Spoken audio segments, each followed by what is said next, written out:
Kaj Dien, I do the show, She La Kasha, Pisha Nasha, Scott Johnson. It sounded legit. Didn't make any sense, but it was legit. Those were actual real words. Russian words. Wow. Kaj Dien means every day, and She La Kasha, Pisha Nasha is she and kasha are kind of grain-based foods, and that's our food. I've had kasha. It's an idiomatic expression. Got it. It means we always eat crap, from what I can tell. I may be wrong about that interpretation. All right. You ready to do a show? I'm totally ready. I'm ready to do a show, too. I think, stop me if you think I'm crazy, we should do the Daily Tech News Show. Oh well, now that you say it, it sounds fine. I mean, I wouldn't have thought of it. You in? Yeah, I think I can do it. Here we go. All right. You can help support the Daily Tech News Show by becoming a patron. Go to patreon.com/AgeDetect or bit.ly/help DTNS. This is the Daily Tech News for Tuesday, July 29th, 2014. I'm Tom Merritt. Joining me today, the co-host of the Morning Stream, The Instance, Current Geek, so many others. It is Mr. Scott Johnson. How you doing, Scott? I'm good, man. Thanks for having me back on. It's been about a little less than a month, but I always look forward to these visits. I want you back as often as you can make it. Can you make it every day? I can make it every day. Every dang day. Let's take a look at the headlines. TechCrunch reports Facebook is getting rid of messaging in the main Facebook app for iPhone and Android and will force users to download the separate Messenger app if they want to chat on their iPhone or Android phone. This is nothing new to European users who've been the guinea pigs for this requirement. They get forced into this back in April. Mobile web users, iPad users, feature phone, Windows Phone, paper app users, and desktop users can all still message like before, at least for now. Facebook believes the move will make both the Facebook and the Messenger apps better. Do you believe so that? when did this actually... I thought this is already happening because I've been forced out of using that app. I want to say you months installed and months the ago. Messenger app, right? Oh, yeah, but if you install the Messenger app, the Facebook app knows that and takes away the Messenger button and goes, oh, well, you have the Messenger app. Go use that. But if you didn't have the Messenger app, now they're going to email you and say in the next few days, you're going to have to use the Messenger app. We're just going to take away the ability to use Messenger within the Facebook app. I did notice it was my iPad still did the traditional way with a little ball up there. You could move around and do whatever. And it's always encouraging me, or not that, but when I was on iOS, it was always encouraging me to do that app. I must have done that at some point, and I don't remember doing it. Or maybe my kids downloaded it and I just got it because I have sort of the auto-populate all the iOS devices things going. So that's entirely possible. But I'm more bugged, even though it's already been happening and I've already been dealing with it, I'm more bugged that it's an out-of-app experience, and why they want to do that, I absolutely do not understand. And I've read every little explanation. I do not get why they want me to have a separate app for that. They say it'll make it better because they can focus on the apps and not have to integrate it, which I get. Like, it's less complex code-wise to have it contained. And in the app systems today, I mean, I don't know if you've done the Foursquare/Swarm experience. You don't feel like you're in a different app. I never launch Swarm to check in. I still launch Foursquare. I press the check-in button. It launches Swarm. I check in. I go back to Foursquare. Like, you don't even realize you're not in the two apps. They just bounce back and forth seamlessly. I guess if they're seamless, that works for me. One problem I will say is that Facebook in the new app, the separate Messenger app, is constantly telling me that I want to make sure that thing has background refresh and that I'm running notifications on it. And I don't want to do either of those two things. So to tell me every time it launches that I need to do that and hide that little X up in the corner makes me want to scream. Look, Scott, I know you don't want to use Messenger the way we want you to, but you really need to use Messenger the way we want you to. Yeah, no thanks. The Next Web reports EA announced a new subscription service for the Xbox One today for $5 a month or $30 a year. Members of EA Access, that's the name, can play older titles from the EA Vault and get free access to new titles up to 5 days before release.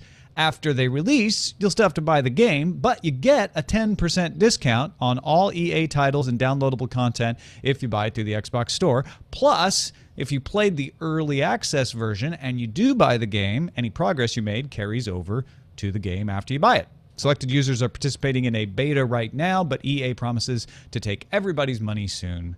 Scott and I are going to talk about this a little bit more in our main discussion section, but just your brief evaluation. Thumbs up, thumbs down, thumb sideways on it, yeah. and I'll get into why when we get there. But overall, I'll just say that I'm feeling a little nickel and dimed, not just by them, but by a lot of services, and that's why my thumb is kind of steadily pointing east or west. We'll see how it all ends up in the end.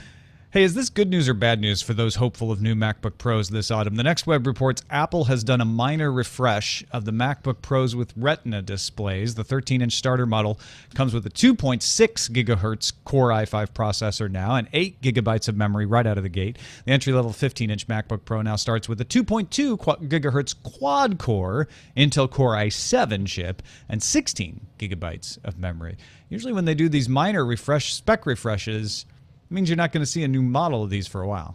It also scares me that we're going to see Yosemite. I said Yosemite because that's what I say when I'm kidding around with everybody. But I'm afraid that Yosemite might be a little bit of a hog. Whenever I see little bumps like this right before a new OS release, that makes me nervous. ZDNet reports BlackBerry said Tuesday it will acquire German mobile security company SecuSmart. The two companies have partnered since 2009. SecuSmart makes popular anti-eavesdropping product, or at least it's become popular with Chancellor Merkel. The SecuSmart security card contains the NXP Smart MX P5CT072 crypto controller with a PKI coprocessor for authentication, as well as a high-speed coprocessor that encrypts voice and data communications using 128-bit AES. All of that integrated into a micro SD card. So this is BlackBerry doubling down on being the secure solution for the enterprise. It's also scary sounding, all of it. Yeah. SecuSmart. Yeah. Does the app boom smell like it's ending? Bear with me here. In 1999, what's big? Websites, right? .com boom. Along comes DigiSense, which made a device called, I kid you not, iSmell, that would allow web pages to emit odor. Within 2 years, .coms were bust. Fast forward to 2005. Ajax, XML, Web 2.0, all the rage. Everyone's Rubies are starting to ride rails, and researchers from the University of Huelva developed XML Smell, a protocol of XML that could transmit smells. Within 2 years, smartphones had wiped Web 2.0 out of our minds. Today, the app universe is going strong, and Vapor Communications is promoting an Indiegogo campaign for the O phone, for olfactory, I would guess. A device to let people send and receive scented messages on their phones. Woe betide its funding and the decline of the appiverse, Scott. I have a serious thing to say about the appiverse, if that is a thing. And it's this. What will be its downfall is probably not what all this portends, okay? I think what will actually be its downfall is a lot of talk right now in chatter about how, at least in Apple's App Store's case, and I'm sure this is true in the Apple Play Store or the Google Play Store and other stores, 80%, some 80 estimated percent of apps are not being downloaded, bought, or used. That means that we kind of have a rotating upper crust grouping of new releases that are being shuffled through, and then slowly for some, quickly for others, are being shoved back to that 80%, and they sit there like stagnant nothing in the back servers of wherever Apple stores this stuff, and they're not going anywhere. Like pod-faded podcasts, or like web pages nobody updates anymore, the Space Jam website, which still runs for no reason except now it's kind of cool that it exists still. I feel like that the glut may be a problem in how they organize things and how they search result things in app stores. That's starting to be a huge deal. When do you start just shoving off the junk and saying, well, we don't need this in the store anymore? I think that's what, if not kills the app ecosphere, it's what changes it fundamentally. Right, and I'm not arguing causation here. I am arguing correlation. There is consistent correlation. I'm not even arguing correlation, but I think it is funny. But because as soon as I saw this story today, I was like, oh man, we've hit that point in apps where nobody knows what else to do, so they try to make things smell. It just seems like that always happens, where we're like, we've developed all these cool things. Let's, we haven't made it smell yet. Let's make it smell. Yeah. How quick will smartwatches smell? How quick will VR helmets smell? Yep. Actually, the internet-connected crock pot should smell. But it should smell like what you're cooking in the crock pot and nothing else. TechCrunch reports Twitter reported revenue of $312 million and earnings per share of 2 copper pennies. Street expected Twitter to lose the only penny it had. It expected to lose 1 cent per share on revenue of only $283.07 million. So Twitter allegedly said, "Take that, Street. What do you know?" Although that is unconfirmed whether they actually said that. Twitter reported that it has 271 million monthly active users, up from its 255 million tally in the first quarter of 2014. That's up 24% over last year. And Twitter's monthly mobile user count was also up to 211 million. That's a 29% rise. Good news for Twitter. Wow. Hold on, one quick question. Sorry. Yes. 271 million active users. Monthly active users, yeah. Monthly active users. That means somebody's gotten on and done a tweet in the last month, I assume. Done something. I don't know what active means. It could mean logging in and reading or responding or favoriting. It may not be actually tweeting. I guess that's why my question is, I wonder what the measure of that is, because that's an interesting thing. You always wonder how many of your followers are actually doing anything at all, if they're following you or even checked Twitter since the time they signed up. It'd be interesting to know where that number comes from, because if that number means they've been on and looked at least a little or posted something, that seems like a really high number to me. Yeah, it doesn't count the people who didn't visit Twitter. I know that for sure. Yeah. So it's good. I mean, they are being underestimated right now, which is, it's good for them to exceed that, because people have started to sour on Twitter. I think it's just a natural human thing. Like, there was the excitement of the IPO, and then they're like, okay, what have you done for us lately? And now they're like, we're doing fine. We're gaining. We're not there yet, but we didn't expect to be there yet as far as profitability, et cetera. But we're making revenue, we're increasing revenue, we're building users. As long as those numbers are going up, I think that's all that Twitter cares about. Hashtag good for Twitter. There you go. Time for some news from you. These come from our subreddit at dailytechnewsshow.reddit.com. I look wide and far on that subreddit. It's not just a straight, like, this one got the most votes, so it goes in the show. I look for it to find out, like, are you really interested in this one I'm not sure about, or finding out about things that I wouldn't have known about otherwise that get a few votes in there. So get in there and submit some stories. Vote on the ones that are in there. Captain Kipper submitted the Ars Technica report that researchers at Blue Box Security have discovered a hack that allows any malicious app to masquerade as an app with special privileges, like a noble app. The vulnerability has existed since Android 2.1 in early 2010. Apps like Google Wallet and Adobe Flash are the ones that they're mimicking. Those kinds of apps are allowed to act with other apps in ways that defy the sandbox. The sandbox usually prevents apps from interacting with other parts of the operating system. Google Wallet, for instance, gets to access the near-field communication module directly because it's Google Wallet.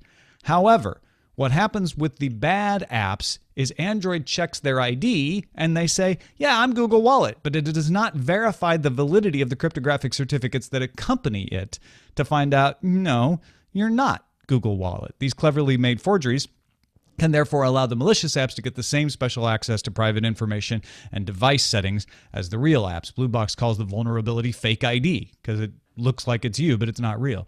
Google has been informed of the vulnerability and say they've issued a patch. Blue Box CTO Jeff Forrestal will present more details on this vulnerability at Black Hat next week.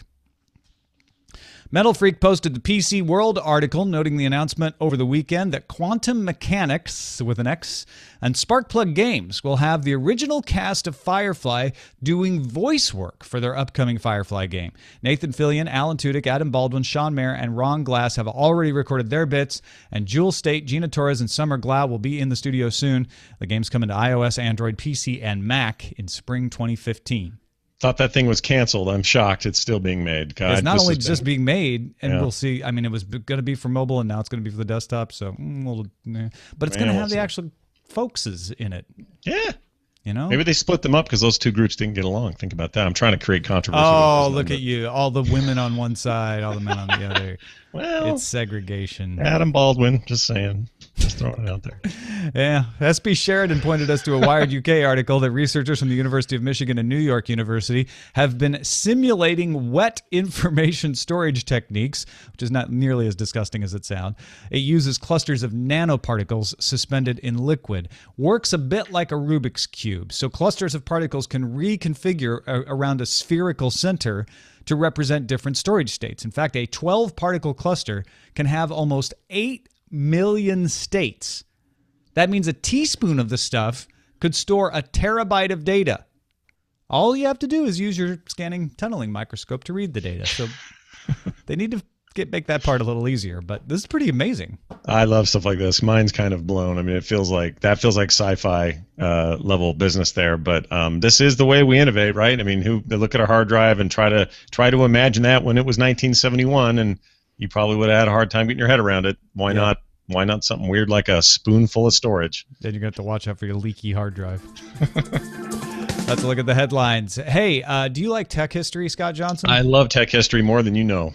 Because I've teamed up with you to put out monthly looks at what happened in history each and every month. For 99 cents, you get what happened on each day, several things that happened on each day of the month that helped make the tech we use today. And then you get illustrations from you, Scott Johnson.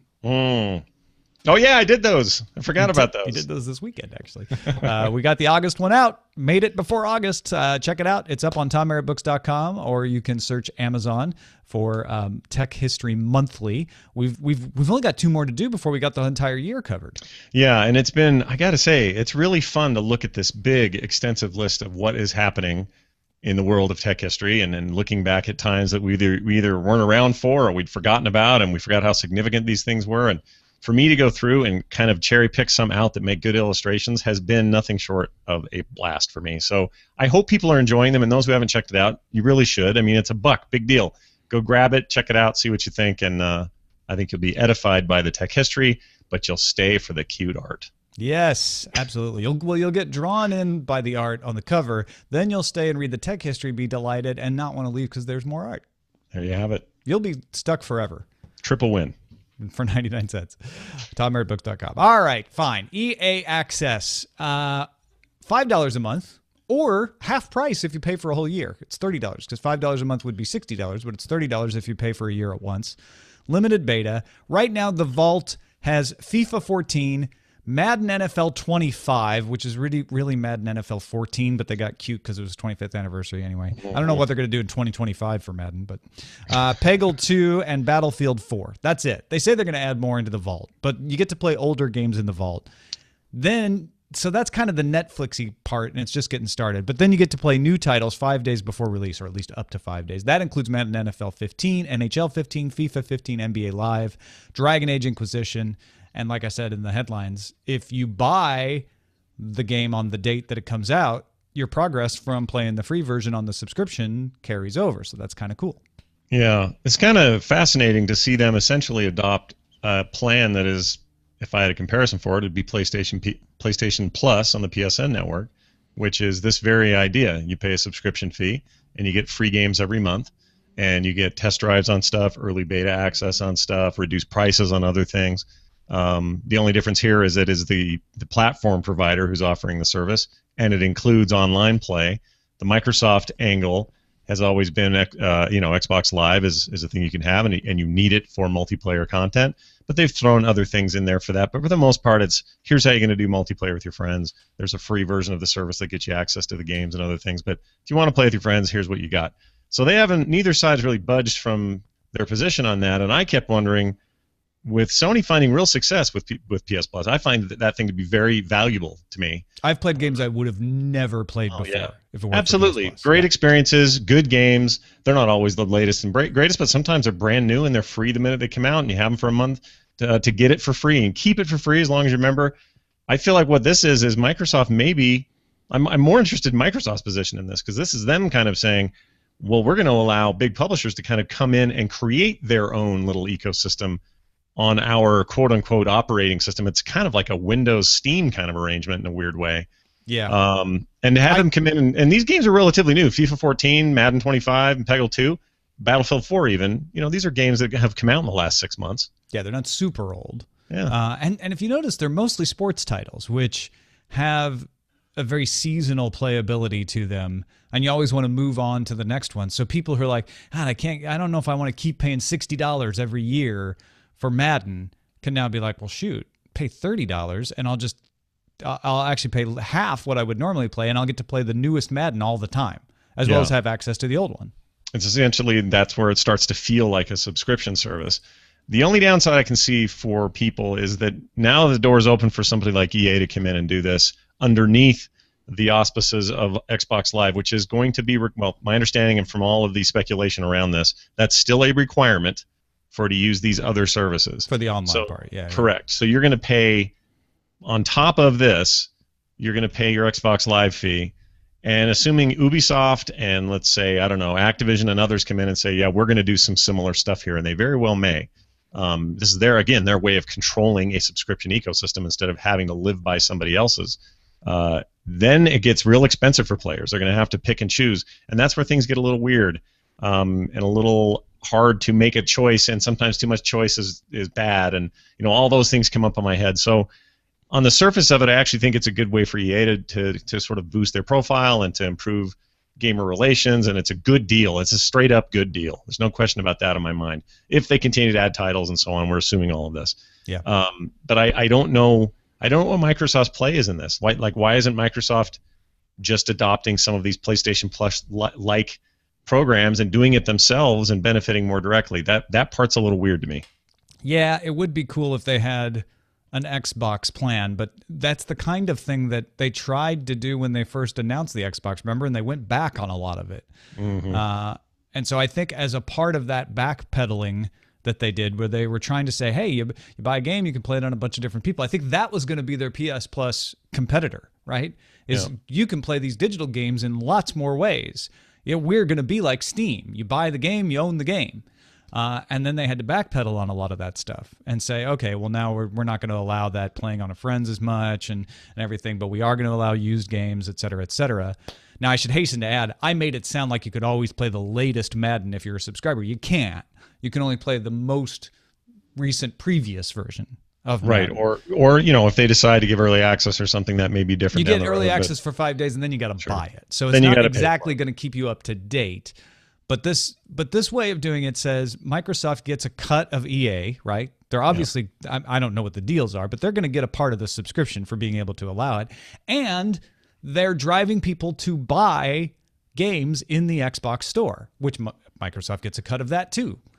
Sure. So I think that's where Microsoft is looking at this, is like, well, shoot, if we have to run the store, then yeah, we get to keep more of the money for it, but we also have to deal with all of the different game developers. If we let the game developers run it, then we can have lots of different ones, and people may spend more money that way because they're driving people into the store.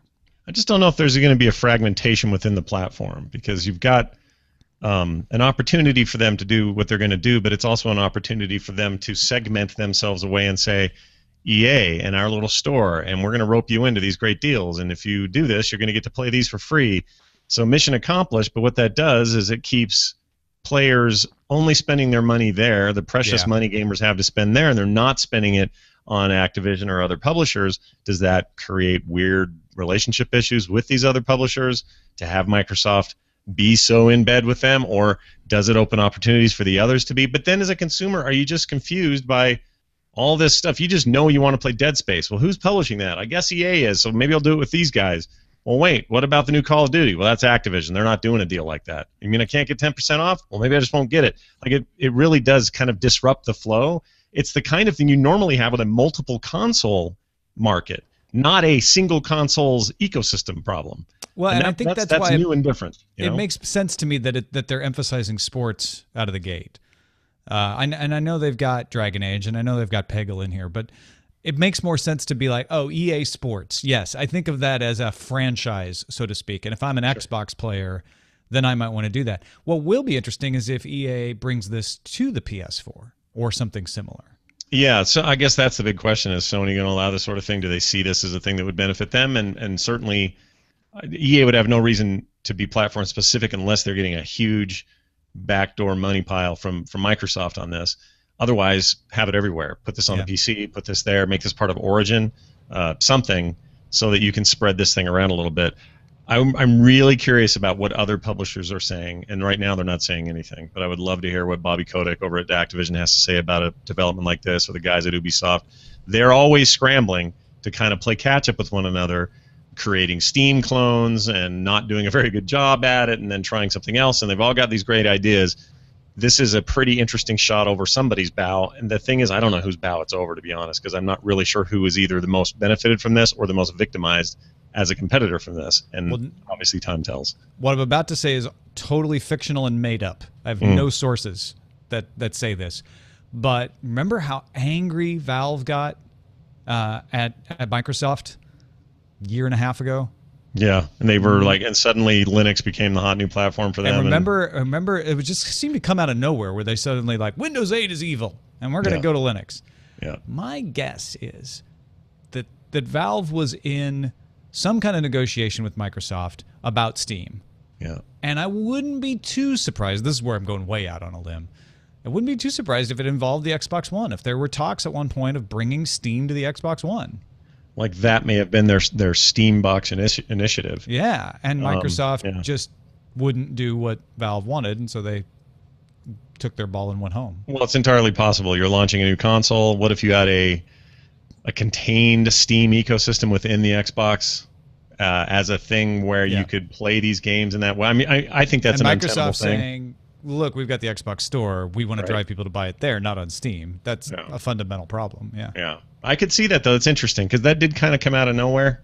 And it was actually kind of uncharacteristic for Gabe Newell to say some of the things he said at that time. I mean, I think he was definitely in talks with Microsoft about something. Maybe it was just Windows 8 and making it easier for Steam to operate on because of the whole tiled interface. That could be enough to make him mad, I suppose. Maybe he just wanted his old job back on the Office team. It's like, really, really miss working on Excel, man.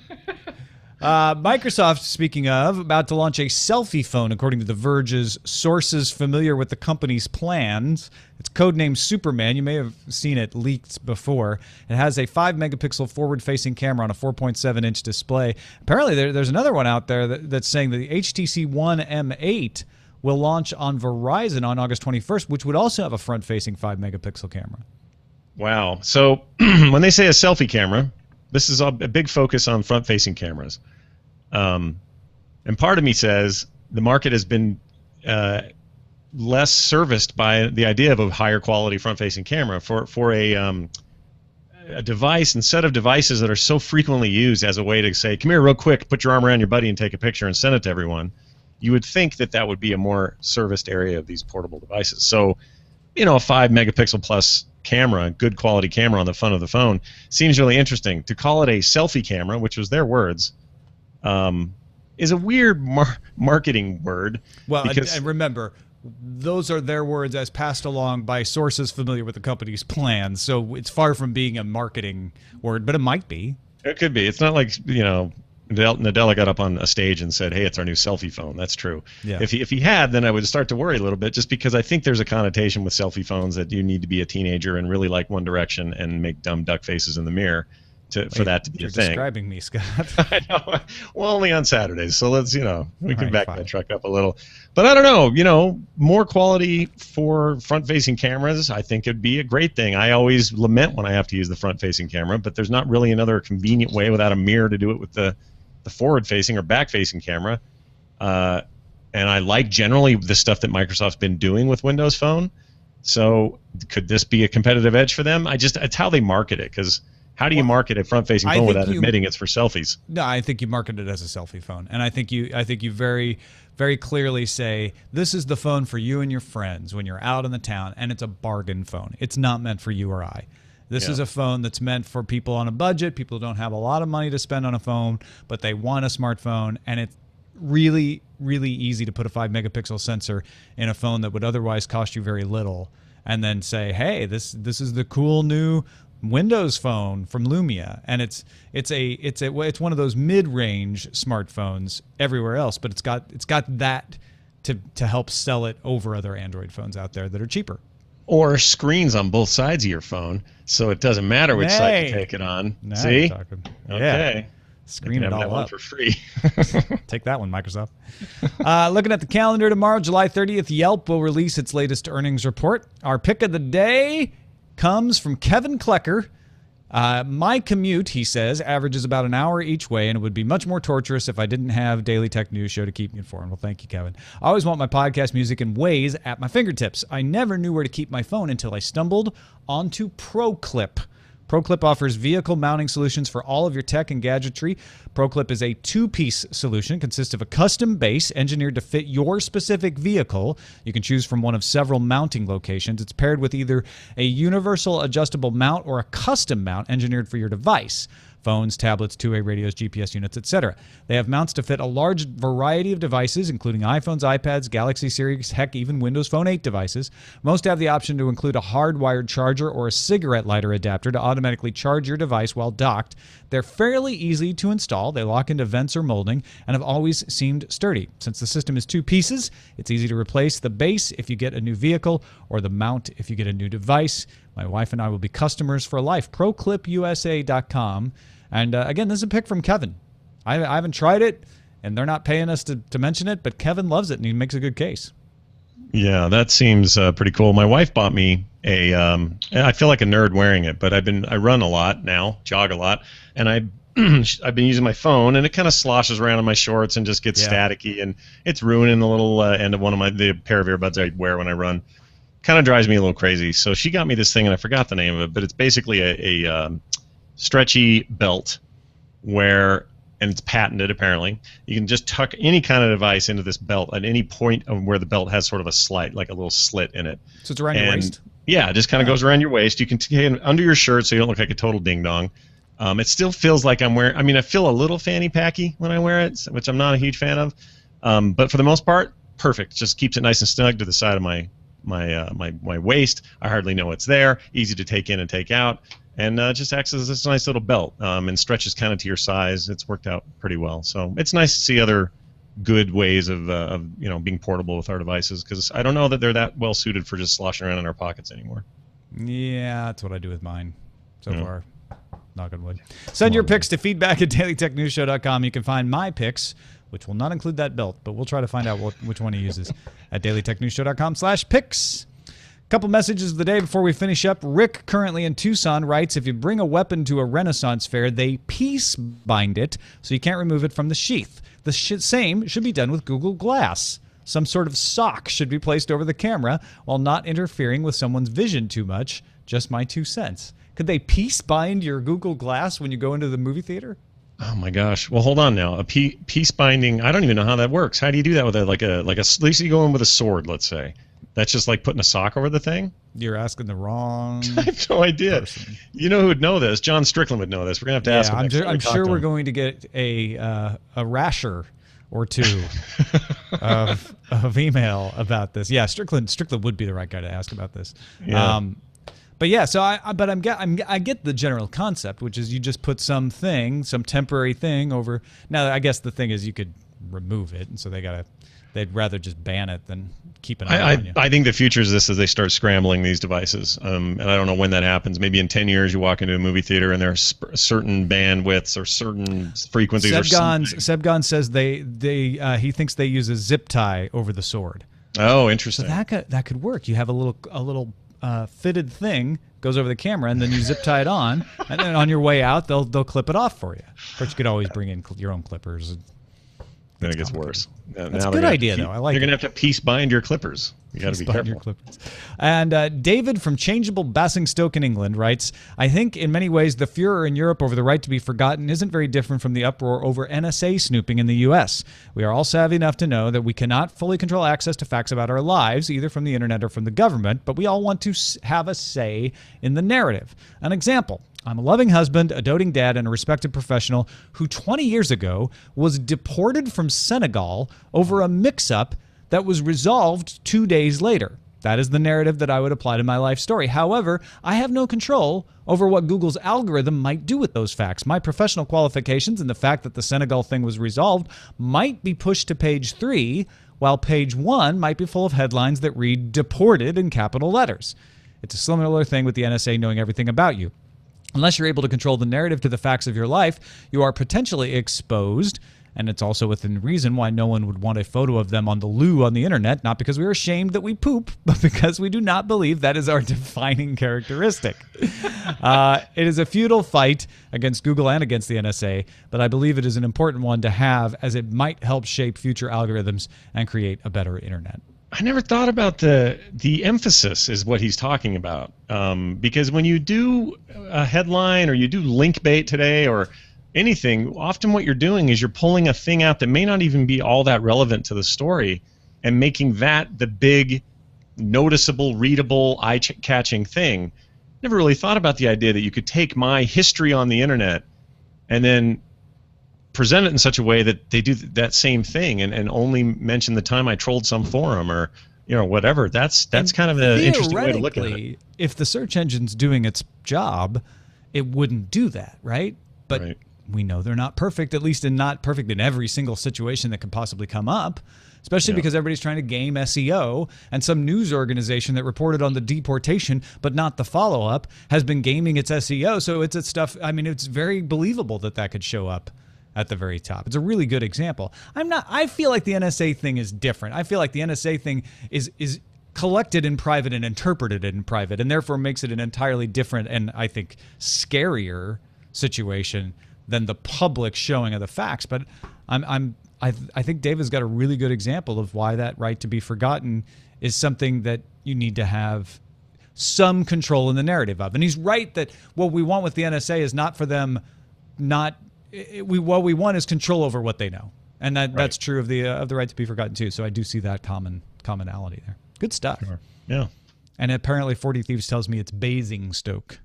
Not Basingstoke. Yes. Whatever. All the names over there are weird, man. I love them. I love all these like Poppington-on-Fresh kind of strange streets. Poppington-on-Fresh. It's That's where the fantastic. biscuits come from, I think. I want to move to England just to have a street like that. It's great. Thank you, David. Thank you, Rick. Thank you, everybody. And thank you, Scott Johnson, for being on the show, brother. Oh, thanks, man. Always a pleasure to hang out with you and be a part of DTNS whenever I can. You can find Scott Johnson at frogpants.com, where he has his fingers in many different podcast pies. Many pies, many things going on. So many flavors. Anything in particular? Well, they can. Yes, I'll say the yes. My sister and I, she's sort of famous for what she does on the morning stream. She's a therapist, and we got the idea that we might do a limited 12-episode series of really deep, hardcore therapy kinds of topics, whether it be parenting or bullying or anxiety or drug abuse or violence and culture, all these kind of big topics. We decided to do a 12-episode thing. We did a little Indiegogo for it, which we funded, which made things much easier to get all that done. They're now airing. There'll be another episode up a little bit later today. For people interested in getting a hold of this show, it's available to everybody. You can get the podcast feed or the direct downloads at frogpants.com/therapy.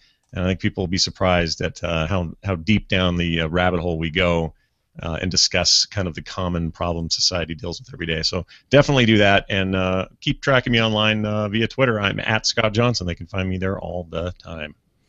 Thank you, folks. Thank you, Scott. Twitter.com/Scott Johnson. Thank you, 4,205 patrons. If you're not a patron and you feel like you could spare a little value to help the show's value continue to get better, go to bit.ly/helpdtns to do so. And thanks to the 4,205 folks who did. I sent a little note to the top-level patrons yesterday and got some good ideas from you folks, so appreciate that as well. Don't forget, you can have a voice in what stories we cover at our subreddit, dailytechnewsshow.reddit.com.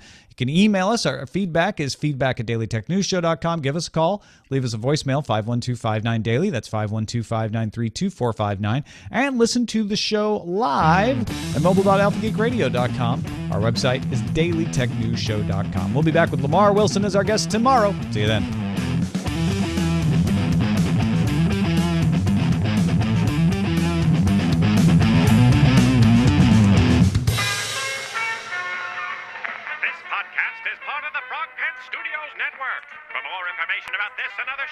Visit frogpants.com.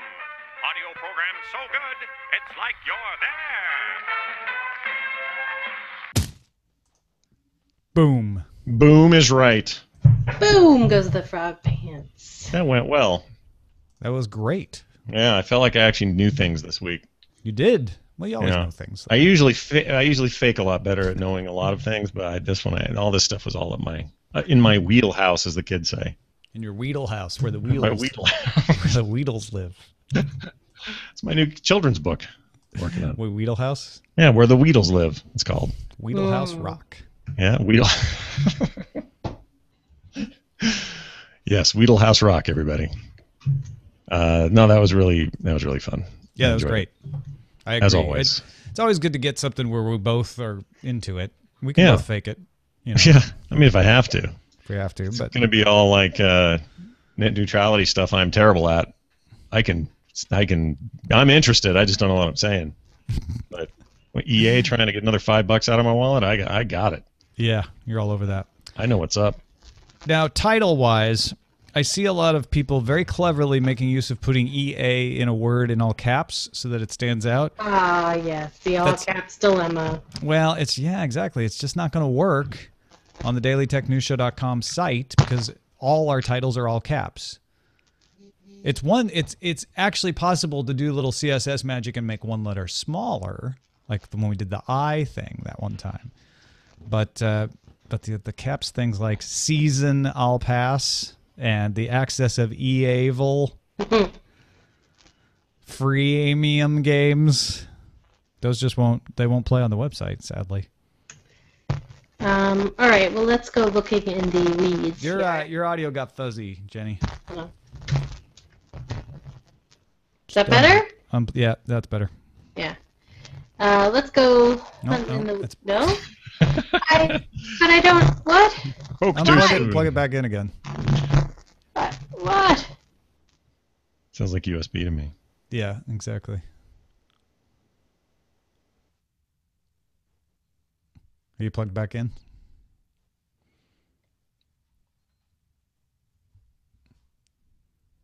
One moment, please.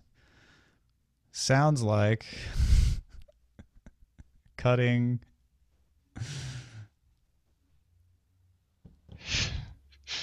So when you said unplug, you didn't say cut with a pair of scissors. I just meant unplugging from the USB and plugging back in. But apparently that was How's too much. this? There we go. That's much better. Oh, I got rid of my Yeti. Maybe my Yeti broke.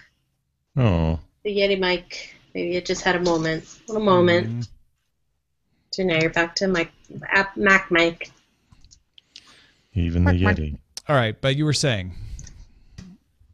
Oh, I don't know what I was saying. Titles. We need titles that don't make Tom do CSS work. Well, I'll do the CSS work if it's funny enough, but that's lowercase. You can't. You'd have to make the entire rest of the title lowercase for the EA stuff to work, sadly. Let's see. Oh, here come all the delayed notifications that something is wrong with Jenny's microphone. Yeah, don't you love the delay on YouTube? So long on YouTube. It's long everywhere. It's long. It's not long. That's true. It's not quite as bad on Twitch, but pretty bad. It got worse recently, actually. Yeah. That's called the internet. Yeah. Electronic Arts adds subscription parts. Wow. Totally fictional and made up is pretty funny. That's EA runs out of steam. I see what you did there, Subgons. That's not bad. Oh, EA subsyncs. Let's see. Putting a sock over the thing.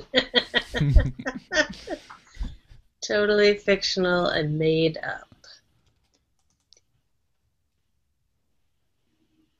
Yeah, I don't know. I don't see it. Twitter Makes Sense is my personal favorite. That one's getting a vote. You like any of them, Scott? Are you looking at showbot.replex.org, Scott? No, but I could be. It's our newest. El Khalif made this for us. What is it again? The URL? Showbot.replex.org. And it automatically allows people to submit headlines from the chat room. Oh, I thought you were going to say it was like algorithmically taking, it was like reading from the show's audio and converting it to text and then randomizing. We're working on that. That's next month. Amazing. Yeah. Does this website smell funny to you? Let's see. My best line of the night was actually in the chat room. This is a great idea. Oh, yeah. This is fantastic. Love this. Cannot thank them enough. That's what's great about doing a really good tech show is you attract a lot of very smart tech people who can do cool things. I kind of want to do an EA title. All right, let's put our... EA. How about EA? It's in the bill. That's really good. It's in the bill. It's in the bill. It's not bad. I wonder if that sounds better than it reads. Yeah, maybe. I don't know. Got to say it in that way. Or reads better than it sounds. Actually, I've got it all. I've got all caps on, and the access of eAvel does scan in all caps still. Yeah. Some of these are so passive aggressive, like EA Access because Origin was so great. ... Oh Todd. Oh Todd. Let's see, Steam Post. And it's called EA Access. I'll put a question mark at the end of it. TVZ gone if you're all right with that. He did so many cool photos at Nerdtacular, that guy. Yeah, no kidding, man. He's amazing. Loved it. Him and Eric Sutton were incredible. Let's see. Oh, this is hard.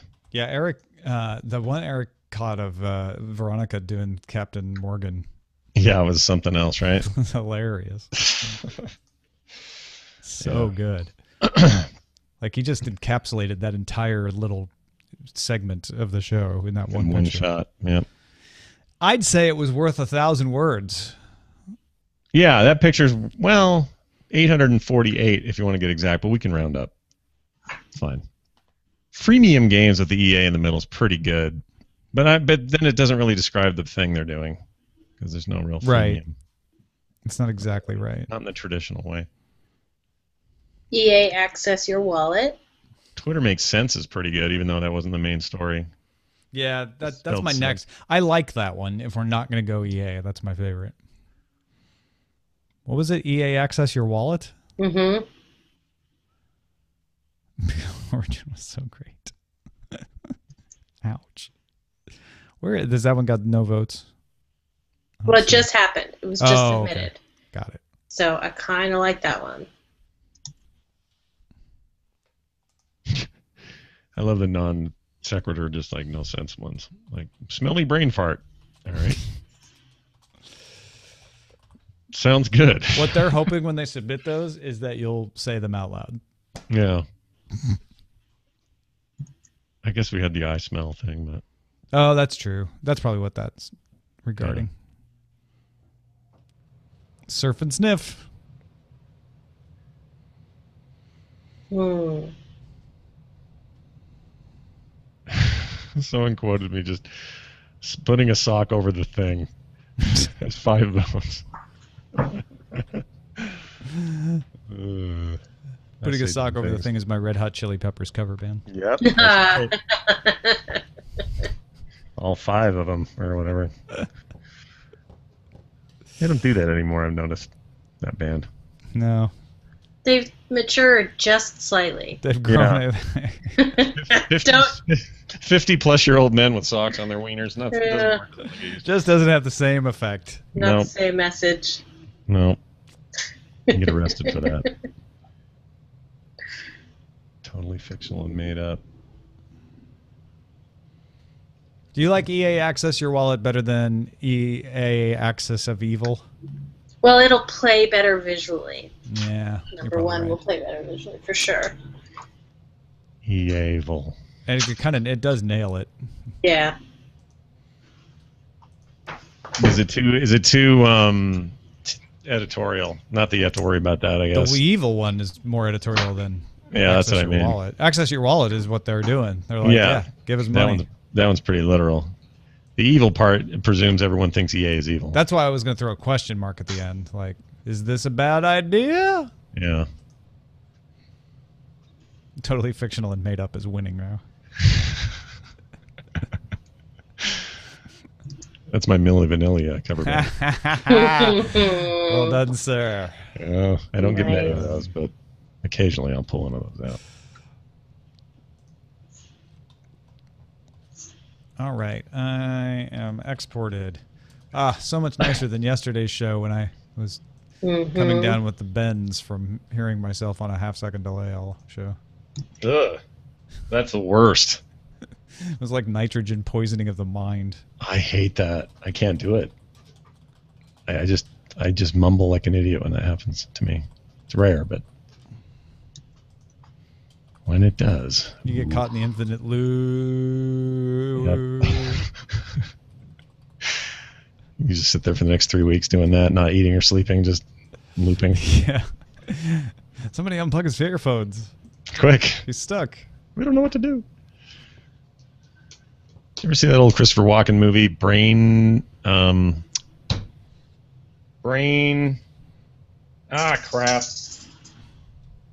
I can't remember it now. It was kind of like put on these virtual reality sensors to your head, and you could experience anyone else's dream. But if you left it on too long, they'd just be rendered into a vegetable because all you could do is stay in that dream. What's that called? Brain. So something. it's like a proto-Inception. Yeah, and it was the last Natalie. Almost said merchant. Natalie Wood role. She died in the middle of it. So it's old. She died in the middle of it in an accident, and they had to film some weird scenes without her and Was stuff. it an accident? Well, ask that dude from Austin Powers or whatever. Yeah. Yeah. Is it Austin Powers? Yeah. I can't remember the name of that. Brain fart, brain monkey, brainstorm. Brainstorm. I think it was a brainstorm.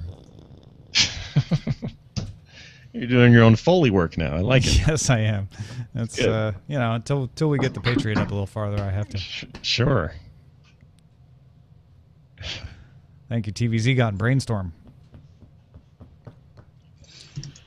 Okay. I think Tensor Guy might be in the IRC chat room while riding the Cars ride. Like what? At Disneyland? Is he at California He's at Adventure? California Adventure, and he keeps he's live chatting his his Cars ride. I mean, you wait in line for like 3 hours for it, so I would probably live chat it too. But no shoot. Yeah, all that's right, a long I am line, out of one. the post. allow me to enter the post. You have Enter that postman. That's like Metallica at 80. Metallica gets a second job. Enter the postman. Enter the parcel carrier. That's great. Sleep with one box open. Receiving your letters tonight. For 20 hours over the weekend because all I did was nap. Yeah, those guys as old guys, that's actually kind of funny. Napster bad. Yeah, we come up with something there. At your porch light with your junk mail tonight. Ring your bell. Sign for this now and I'll go. I forgot to take my pills at noon. Yeah. That's a thing. I think that's a thing. I think that could be made into a great thing, which It's is a great animated viral YouTube video. Really old rock bands. Yeah. Really old metal bands. With their retiree jobs. Yep. Walmart greeters, postal carriers. Off to take a 10-minute break. Like. Those guys are getting there. They're in their low 50s or something now, I think. I mean, first we were making jokes about how old the Rolling Stones were, like in the 90s, and now they're just really, really old, like past the point of I don't even know what. Well, they're 70-something each, and they still act like they're not. Bopping around. Stones ages. All right, well, I'm going to end our video because it's probably going to get a takedown notice from Metallica now. Yeah. So I'll have to go deal with that. Oh, yeah. Napster bad. Thanks, everybody. See you tomorrow.